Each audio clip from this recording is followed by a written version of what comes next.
구독, 좋아요. 조한범 통일연구원 선임연구위원 좀 연결을 해보겠는데요. 북한 문제와 중동 문제 전문가이죠. 조한범 박사 연결할 텐데 연결이 됐으면 좀 알려주시죠. 연결이 됐습니까?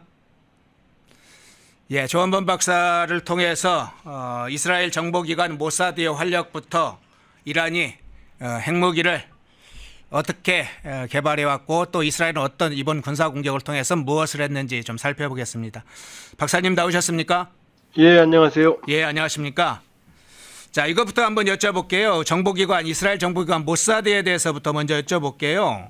예, 모사드가 이제 수년간 은밀하게 이란 내부에 잠복해서 이번에 이란의 핵시설과 군 수뇌부에 큰 타격을 줬다 이런 이제 보도가 많이 나오고 있는데 예. 이스라엘의 이런 어마어마한 군사 작전을 이란 정보기관에 들키지 않고 이게 어떻게 가능한지 그 저력 어떻게 평가를 하세요? 모사드는 사실 전 세계 정보기관의 모범이라고 할 수 있고요. 실체는 알려지지 않았죠. 대략 한 7, 8천 명 정도의 요원, 그 다음에 1년에 한 30억 달러 정도 예산을 쓰는 걸로 알려져 있거든요. 예. 근데 이거 이전에도 이란 내에 아마 한 1, 2년 전으로 기억이 되는데 가장 저명한 학자를 이란에서 암살을 한 적이 있고요. 예. 또 지금 폭격을 받은 나탄즈 핵시설도 사이버 테러를 이미 받은 적이 있어요. 사이버 공격을. 그러니까 다양한 모사드의 정보망은 사실 CIA를 능가한다고 볼 수가 있고요. 예. 사실 CIA와 자웅동체라고 봐야죠. 긴밀한 정보 공유.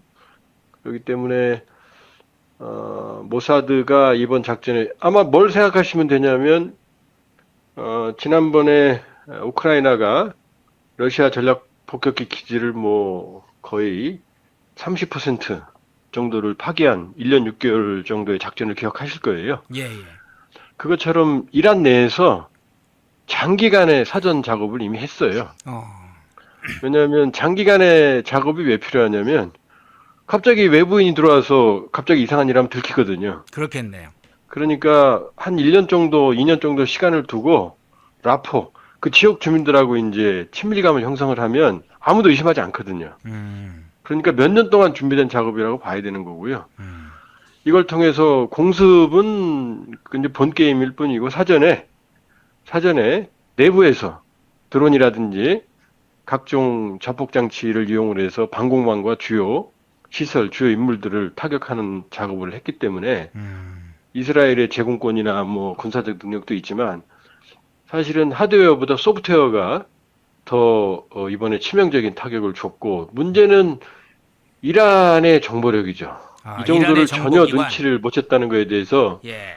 이미 졌다. 그리고 지금 계속 이스라엘이 하는 작업이 왜냐하면 뱀 머리 잘라버리면 몸통이 아무리 커도 소용없거든요. 그러니까 초기에 수뇌부를 제거했고 초기에 지금 아무리 지금 공격을 해도 이스라엘 공군기가 떨어졌다, 요격했다 이런 얘기 안 나오잖아요. 그러네요.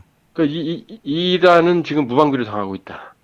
그 작전에는 정보전이 있다. 우리도 이제 이번 교훈을 많이 얻어야죠. 그런데 바로 이제 좀 그러면 이 이스라엘과 이란의 무력 충돌 문제에 대한 구체적인 문제를 여쭤볼게요. 네타냐후 총리는 입장을 이렇게 밝혔습니다. 이란이 핵무기를 만들어 영내 테러 단체에 넘기려는 정황이 포착돼 선제 공격을 한 것이다 이렇게 주장을 하고 있는데요. 이란과 이란의 6차 핵협상이 지금 핵협상을 앞두고 있었지 않습니까? 예. 그런데 이스라엘의 이란 이제 군사 공격이 감행되면서 아주 시점이 묘한 시점에 공격을 했는데 예. 이스라엘의 군사 공격의 의도, 목적 이 부분을 어떤 차원에서 평가를 하십니까? 네타냐후 말은 조금 심하게 말하면 새빨간 거짓말이다. 왜냐하면 지금 테러 집단에 넘어가면 미국이 먼저 손쓰지 이스라엘 먼저 손쓰지 않거든요. 근데 그 말을 액면 그대로 믿으면 안 되고요. 이제 직역하면 안 되고 의역을 하면 지금 이스라엘은 중동 국가, 압도적인 중동 국가에 둘러싸여 있습니다. 예. 그러니까 자그마한 한 줌의 섬에 불과하거든요.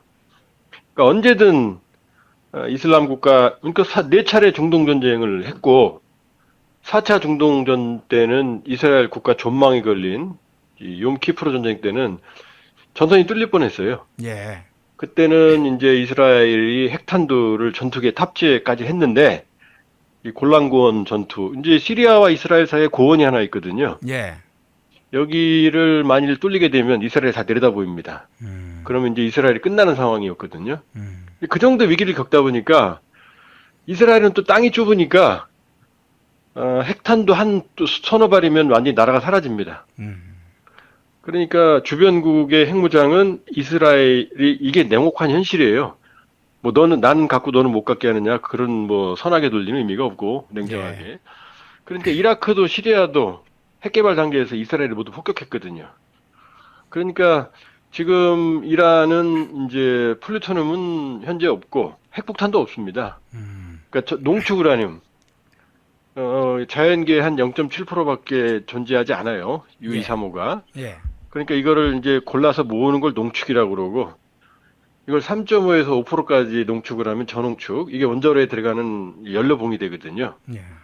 요거는 뭐 평화적이니까 문제가 없죠. 근데 문제는 뭐냐? 세탁기 원심 분리기 분리기라고 그러나요? 그 뭐라 그러죠? 돌아가는 거. 예. 그거를 이제 원심력을 이용한 탈수잖아요. 예. 그걸 약도 있지만 강하게 하면 이제 탈수가 많이 되잖아요. 그런 원리하고 똑같습니다. 그 원심 분리기가.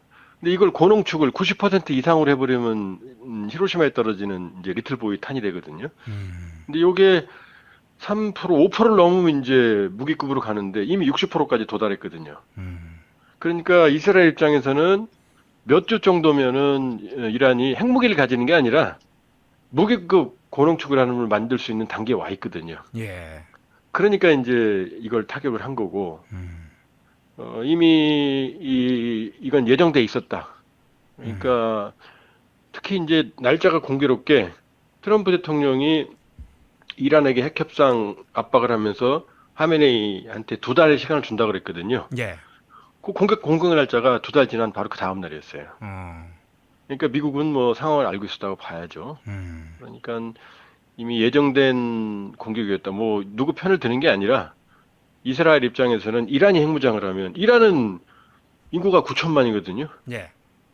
그러면은 이란의 압도적인 거기다 핵까지 가지게 되면 뭐 그 9분의 10분의 1밖에 안 되는 이 이스라엘 그것도 안 되는 이스라엘로서는 치명타기 때문에 이스라엘을 옹호하는 게 아니라 이스라엘에서는 어쩔 수 없는 선택이었다. 그리고 하메네이는 사실은 트럼프 대통령 압박에 의해서 처음에는 협상을 안 하려고 그랬어요. 예.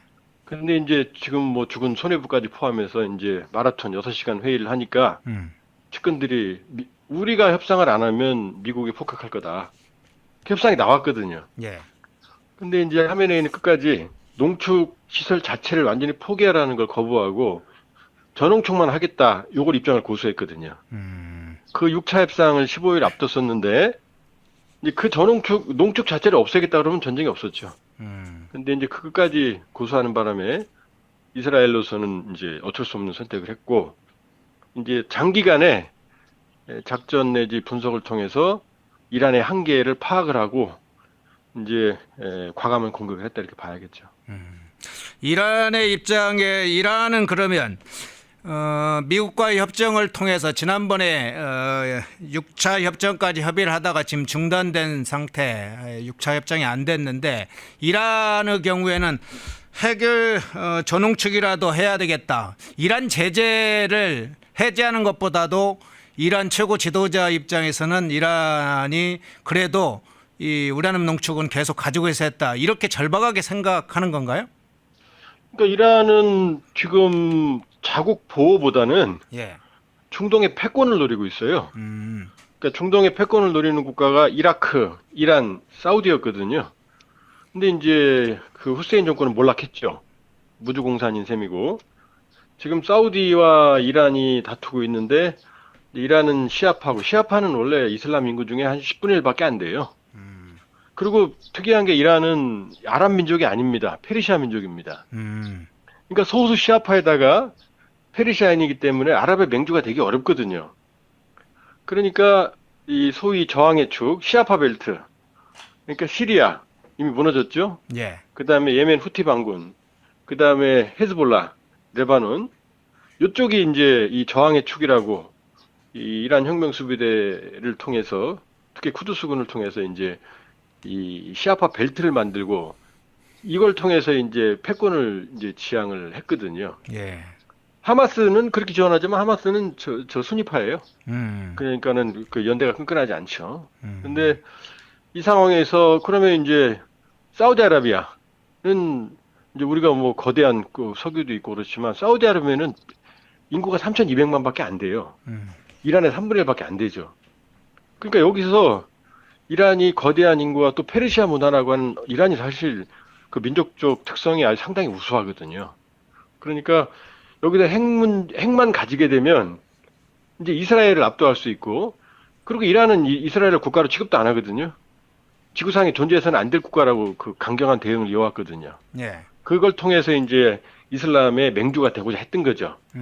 그러니까 여기서 이제 이란은 뭐 자체 방어 이런 것보다 중동의 패권을 누리기 위해서 핵이 필요했던 거고 여기에 대해서 이제 이스라엘 중심의 친미 중동 정세를 만들려고 했던 이제 미국의 정서를 거슬렸고 그다음 이스라엘에서는 이제 생존의 문제였고 또 하나는 이스라엘, 파키스탄, 인도는 모두 NPT 비확산 조약 가입국이 아니었어요. 예. 그러니까 제재를 받을 이유가 없죠.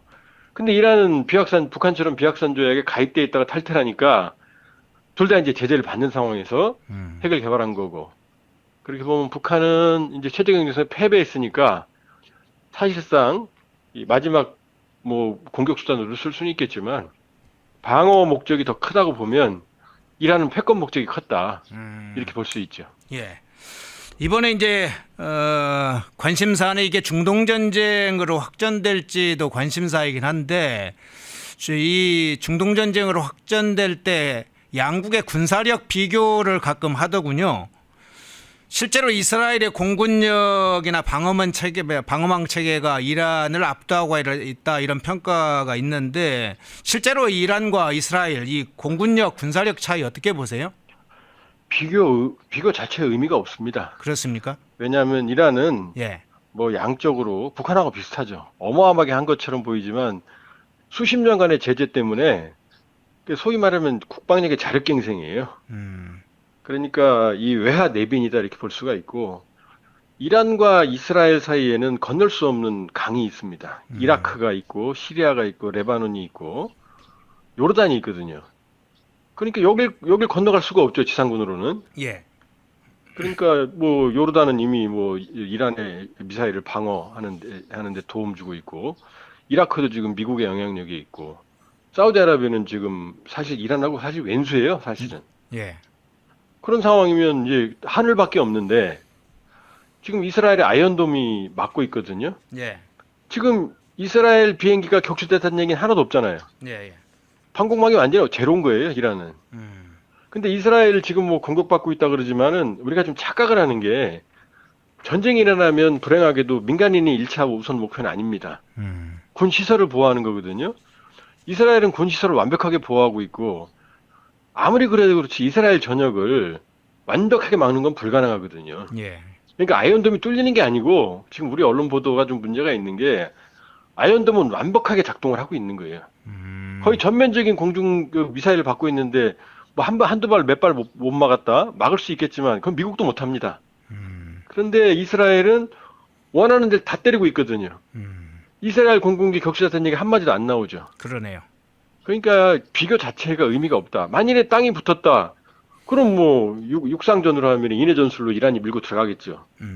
그렇게 보면은 지금 뭐 군사력 비교 자체가 의미가 없고 중동전으로 확산될 의미가 없다. 왜냐? 저항의 축 후티도 지금 몸살이고 있죠. 그다음에 헤즈볼라 괴멸됐죠. 그다음에 하마스도 괴멸됐죠. 그다음에 이라크 시아파 민병대. 이라크가 이제 시아파가 한 40% 되거든요. 예.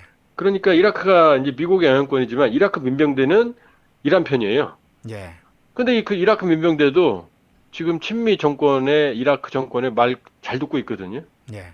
이란은 고린 무원이에요. 이미 그렇게 의도 터지고 나서도 이란 외무장관이 이스라엘이 공격 안 하면 보복 공격 안 하겠다 그랬거든요.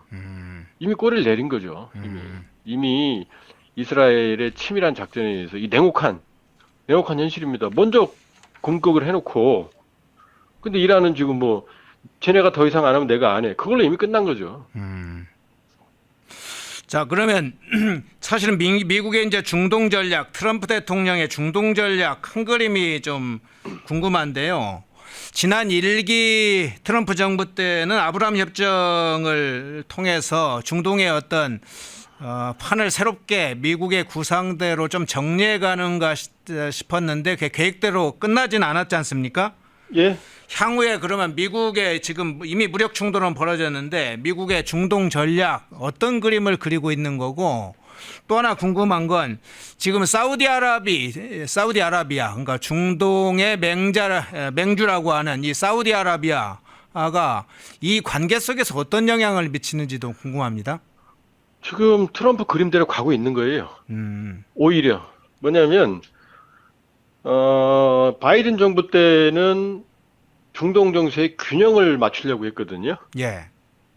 그러니까 뭐냐면은 이 이란의 존재를 인정하는 거죠. 그리고 농축우라늄도 JCPOA 포괄적인 행동 계획에 따르면은 농축 자체를 없애는 게 아니고 예. 그 세탁기 돌릴 때 그 약하게만 돌려라 이렇게 합의했거든요. 이거 불안정했죠. 근데 트럼프 대통령은 이란의 농축 핵능력 자체를 원천적으로 제거할 생각이었던 거고, 그 다음에 아브라함 협정 2 세컨드 뭐냐면은 중국이 사실 바이든 때는 개입을 해서 중국이 사우디아라비아가 친하거든요. 의외로. 예. 70년대에 중국의 미사일 부대가 사우디에 주둔할 정도로 우리가 모르는 사우디와 중국과의 관계가 있거든요. 예. 그러니까 사우디에 중국이 개입해서 앙숙인 이란과 사우디 관계를 개선시키려고 그랬어요. 또 이란이 워낙 싸나우니까 사우디는 인구 3,200만 밖에 안 되고 이란은 9천만 되고, 그러니까 이 이란의 영향이 두려우니까 사우디는 이란하고 붙어 있으니까요. 예. 거의 가까우니까. 그러니까 사우디도 빈살만 왕세자 실세가 이란과의 관계 개선에 조금 적극적이었어요. 왜냐하면 또 빈살만이 그 반체제 인사 까시꾸지를 해외에서 암살하니까 그냥 악동이 돼버렸거든요. 예. 그러니까 제재도 하고 이제 그러니까 미국한테 좀 삐져 있는 상태였죠. 요 그림이었거든요. 근데 예. 이제 트럼프는 아예 이란을 배제시키는, 그러니까 이스라엘과 사우디를 관계를 개선하는 아브라함 협정 2를 추진하고 있거든요. 그리고 빈살만도 트럼프와의 관계가 이제 개선에 적극적이고, 그러면서 지금 트럼프 생각은 이란의 완전한 고립인데, 이거 저 개인적인 판단입니다만 하메네이 신정체제의 붕괴까지 노리는 게 아니냐. 그러니까 이란의 위협을 완전히 제거하는 거죠. 왜냐, 트럼프는 이제 캠페인 때, 대선 때 러우 전쟁과 중동을 다르게 말해요. 예. 러우 전쟁은 빨리 끝낸다. 뭐 누가 이기든 관심 없다. 근데 중동은 항구적인 평화를 정착시키겠다 그러거든요. 항구적인 건 뭐냐면은 이란을 중심으로 하는 저항의 축을 분쇄하는 거거든요. 그러니까 네타냐후가 하마스를 박살내고 헤즈볼라를 박살내고 미국은 직접 후티를 때리잖아요. 그리고 시리아는 이미 어쩌다 무너진 거고, 이란이 이제 타격을 받으면 이란은 고립이거든요. 그러니까 이 그림은 지금 사우디는 뒤에서 웃고 있다. 왜냐? 그럼 자기가 맹두가 되거든요. 그리고 하메네이가 86살이고 이란이 사실 팔레비 정권 때, 뭐 팔레비도 무능으로 쫓겨났습니다만은 무능하지 않았으면 호메이니가 종교혁명에 성공을 못했죠. 호메이니가 뭐 이 무능하고 부패한 왕정 체제를 무너뜨린 거 아니 잘했는데 이슬람 신정 체제로 가버리니까, 원래 이란은 페르시아의 위대한 문화를 계승하고 있고 사람들의 문해력도 굉장히 높아요. 예. 개개인이 탁월한데 이게 신정 체제로 가버리니까 70년대 비키니 입던 여자들이 여성분들이 지금 히잡 쓰고 다니거든요. 그러니까 내부적으로 하면의 인기가 안 좋고 제재로 인해서 물가가 30% 40% 막 인상률이거든요. 그러니까 약점을 파고들어서, 그러니까 지금 뭐 네타냐후도 뭐 지도부 제거 이런 얘기 하니까 말 얼버무리잖아요. 그러니까 본심은 이란의 신정 체제를 무너뜨려서 완전한 중동의 항구적인 평화, 그러니까 미국식으로 큰 그림이다. 그렇게 보면 네타냐후의 공격은 트럼프의 그림을 어지럽히는 게 아니라 오히려 도와주고 있다. 이런 어떤 이란 중심의 시아파 벨트를 완전히 괴멸시키는 게 목표고, 사실 말씀드렸지만 개인적인 판단으로는 이란 정권의 레짐 체인지까지 원하고 있는 것 같다라고 보고 있어요, 저는. 지금 이제 마지막에 제가 질문 드린 분 중에 하나 좀 추가를 드릴게요. 사우디가 그러면 사우디는 지금 조용히 있지 않습니까?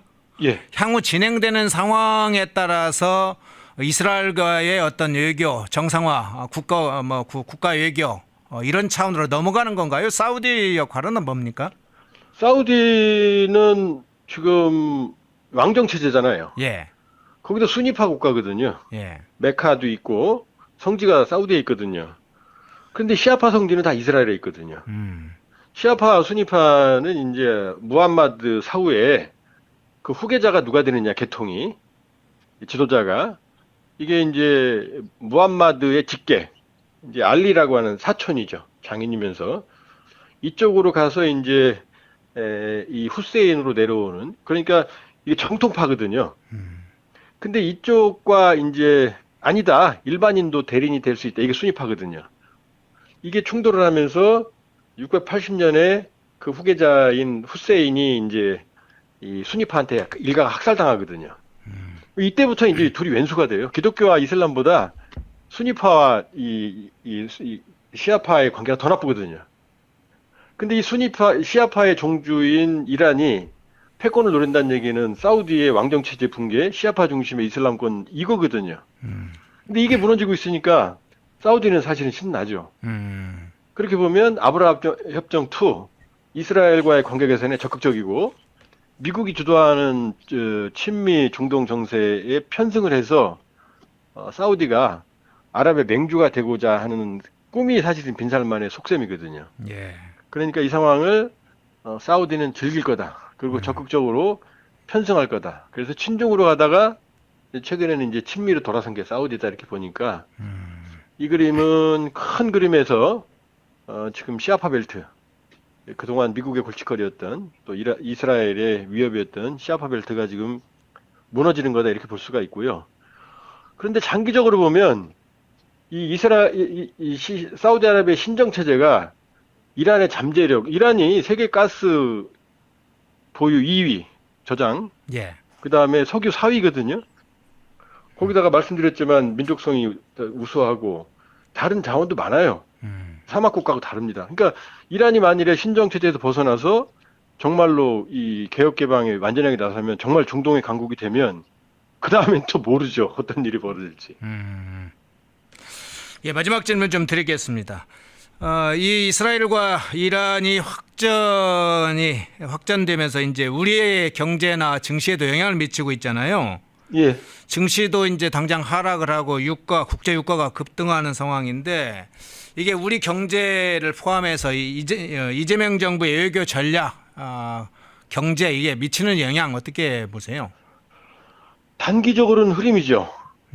그러나 중장기적으로는 이 시아파 벨트의 위험 요인이 현저하게 약화되기 때문에 네. 오히려 중동 정세의 안정으로 갈 수도 있다. 제가 보기에는 단기적으로는 어렵다. 그렇게 볼 수가 있고 이재명 정부 이제 대통령께서 G7 이제 참석하러 이제 가셨잖아요. 예. 그렇게 보면 이 국익 우선의 실용 외교라는 표현을 이제 내세우고 있는데 네. 지금 뭐 나토 정상회의 뭐 가네 안 가네 뭐 이런 얘기 나오는데 지금 글로벌 외교 안보의 초연결 시대입니다. 파키스탄은 북한의 핵 개발을 도왔고 인도는 K9 자주포를 써요.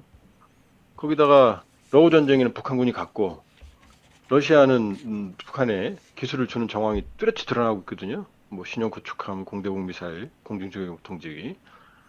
그 다음에 이번 이란, 이스라엘, 사우디 사태는 이 호르무즈 해협, 그 다음에 홍해, 후티, 우리 생명줄이거든요. 외교 안보의 초연결 시대예요. 그렇다면 한국도 이제 한반도라는 좁은 공간, 북한 문제라는 프리즘에서 벗어나서 한국형 세계 전략의 시각을 가져야 돼요. 뭐 무슨 자유민주주의 진영의 신뢰를 얻기 위해서 뭐 나토에 가야 된다. 뭐 동맹파가 있다, 자주파가 있다. 이게 다 시대착오적인 개념이에요. 그 틀을 버리고 이제 한국형 세계 전략이라고 하는 큰 틀에서 이제 전략을 추구해야 된다. 그런 점에서는 우리도 그만큼 이제 몸집이 커졌다. 그렇기 때문에 이제 과거의 시각, 한반도, 북한 프리즘을 벗어나서 외교 안보의 시야를 넓혀야 된다. 그게 이제 이재명표 실용주의가 될 거다. 이렇게 볼 수 있죠. 예, 알겠습니다. 조한범 박사님, 통일연구원 선임연구위원 전화로 직격 인터뷰 진행했습니다. 박사님 고맙습니다. 예, 고맙습니다. 펜앤마이크와 광동이 함께 준비한 광동 루테인 밀크 시슬, 혈행 개선, 노화로 인한 눈 건강, 간 건강. 펜앤마이크 TV 단독 할인 2개월분 한 박스에 3만원, 6개월분 세 박스에 84,000원. 펜앤마이크 구독자 전용 댓글 상단 할인 링크에서 구매 가능합니다. 전화 문의는 1661-6915, 전화 문의는 1661-6915. 펜앤마이크와 광동이 함께 준비한 광동 면역보감 데일리 스틱 2024년 건강기능식품 대상 높은 흡수율, 휴대와 섭취가 간편한 스틱형 펜앤마이크 TV 단독 할인 1개월분 한 박스에 33,000원, 3개월분 세 박스에 9만원. 펜앤마이크 구독자 전용 댓글 상단 할인 링크에서 구매 가능합니다. 전화 문의는 2661-6915, 전화 문의는 2661-6915. 펜앤마이크와 광동이 함께 준비한 광동 혈당혈압 콜레스테롤 케어 솔루션, 식후 혈당 상승 억제, 체지방 감소, 혈중 콜레스테롤 개선, 높은 혈압 감소. 펜앤마이크 TV 단독 할인 1개월분 한 박스에 25,000원, 3개월분 세 박스에 66,000원. 펜앤마이크 구독자 전용 댓글 상단 할인 링크에서 구매 가능합니다. 전화 문의는 1661-6915, 전화 문의는 1661-6915. 펜앤마이크에서 추천하는 영상도 보고 가세요. 다른 영상도 즐기시려면 구독 버튼을 꼭 눌러주세요.